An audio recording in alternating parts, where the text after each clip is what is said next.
to the class of 2022, as I thought about what I should say to you this evening, I asked myself, what would I say to this 18-year-old back in 1978? And what would I like to say to him now? You're doing the math, 1978, some 40 years ago if I had the opportunity. And what I discovered is through my journey, the last 40-something years, there are four things I'd like to encourage you to think about. These are what I believe the four pillars of success. And they are passion, dedication, perseverance, and vision. So let me take you back there. I graduated from Lake Braddock Secondary School in Burke, Virginia in 1978. And while I was in high school, I aspired to be the next Billy Joel. Now some of you may be too young to know who he is. Billy Joel was one of the hottest rock and roll singer-songwriters in the 80s. Okay, if I'm gonna be perfectly honest, I didn't aspire to be the next Billy Joel, I aspired to be the next Barry Manilow. Barry Manilow was also a singer-songwriter in the 80s, but not nearly as cool as Billy Joel. But as I went on my musical journey, I ended up kind of merging more to be somewhere around Richard and Karen Carpenter and Donny Osmond. As you can see by this headshot,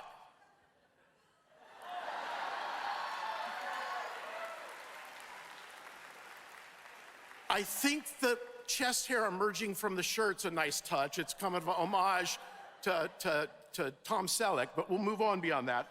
And so upon graduating from high school, I packed a suitcase, left my home in Virginia, and made my way to Long Beach, California to study at Cal State University, Long Beach, with Frank Pooler, the director of choral studies, to pursue a career to follow in the footsteps of Richard and Karen Carpenter. But as the saying goes, life happens when you are busy making plans. You see, I had two musical mentors in my life. The first was my high school music teacher, Bob Stambach, and the second was Frank Pooler, the director of choral studies at Cal State Long Beach. Both of these inspiring music educators opened up the world of choral and vocal music to me. I learned about choral arranging, I was given the opportunity to conduct choirs of my peers, and I was exposed to great choral music from around the world. And then one day I realized I discovered my passion. As much as I aspired to be a singer and songwriter when I was in high school, I discovered that my true passion was to share my love of music and to teach and inspire young people. My true passion was to share my love of music and teach and inspire young people through music and the arts. And that is what I've had the privilege of doing for the last 35 years. Discovering my passion changed the trajectory of my life and arguably the trajectory of so many other lives in a positive way forever. And at the risk of sounding arrogant, that one decision is maybe why we're all sitting in this room tonight.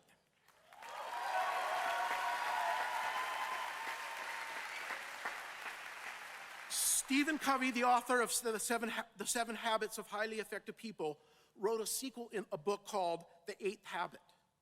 Covey shares in that book the eighth habit. The eighth habit is to find your voice and inspire others to find their voice. And as a singer, that really speaks to me. To find your voice means to find your passion. And if you stay true to that passion, you will succeed. Now, success may not end up being what you think it is sitting here tonight, but stay true to your passion, and that will lead you on an amazing journey to your success. But as Covey states, it's not only important to find and be true to your own passion, but to be truly successful. You must use that passion, your voice, that gift, to help others find their passion. While giving the commencement address at Howard University in 2007, Oprah Winfrey stated, "You cannot continue to succeed in the world or have a fulfilling life in the world unless you choose to use your life in the service somehow to others and give back what you have been given. That's how you keep it. That's how you get it. That's how you grow it. Find your voice and inspire others to find their voice." 2, dedication. In the book Outliers by Malcolm Gladwell, Gladwell puts forth the premise that to be an expert in your field requires a devotion to one's art or one's craft for at least 10,000 hours. Gladwell goes on to state that the close analysis of success stories prove that the element of innate talent plays a lesser role in achieving expert status than one might think. He goes on and he references the Beatles. The Beatles played for 10,000 hours before they became famous. He also references Bill Gates, who spent 10,000 hours on the computer before he became the great computer wizard that he is today. So dedication, putting in your 10,000 hours, putting in the work. And then there's perseverance. I cannot tell you how many times in my life I've been told it can't be done. This is, back in the old days, this is for some of you folks, the way we got our news is we would get up in the morning, we would put on a robe, or at least some of us would, and we'd go out the front door, and we'd pick up what's called a newspaper. And so OSHA opens in 1987 to all this fanfare, and I go out to my front porch, I pick up the newspaper, and the Los Angeles Times, some of you will remember what that is. I go to the Orange County section, and on the front page of the Orange County section is that lovely picture of me. And the quote on the front page talking about OSHA is, right on the front page of that section is, talking about OSHA. But more than 2 months after the ballyhooed launch on the campus of Los Alamitos High School, the program is struggling to overcome a host of problems, including inadequate facilities, uncertain funding, and perhaps worst of all, unfulfilled expectations. Good morning, Ralph Opacic. So I had two choices there. Go back in bed, pull the covers over my head, or get dressed and be standing in front of you 35 years later, persevering through all of that out.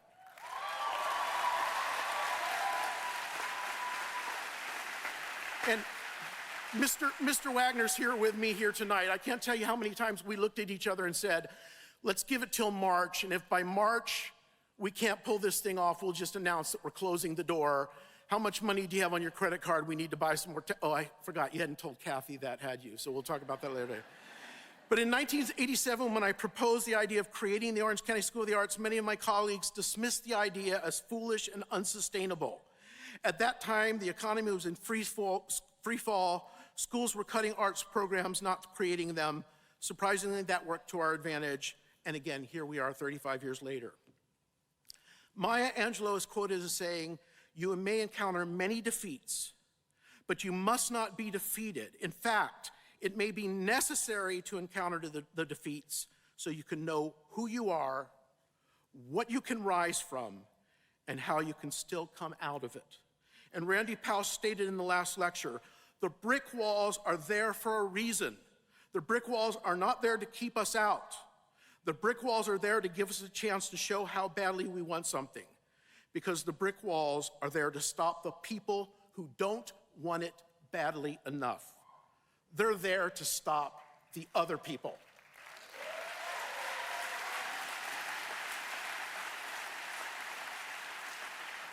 And lastly, vision.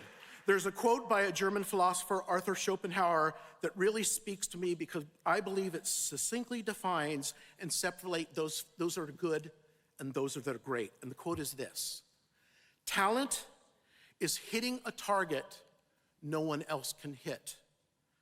But vision is hitting a target no one else can yet see. The world is changing so rapidly. Throughout your careers, you will be employed in jobs that don't even exist yet. In fact, most of you sitting here today will be creating those new jobs in those new industries of the future. I believe the future belongs to those who have the talent to hit a target no one else can hit. But more importantly, I believe the future belongs to those who have the vision to hit a target no one else can yet see. Class of 22, I congratulate you on this tremendous accomplishment. And as you begin the next chapter in your journey, I wish you passion, dedication, perseverance, and vision. Thank you.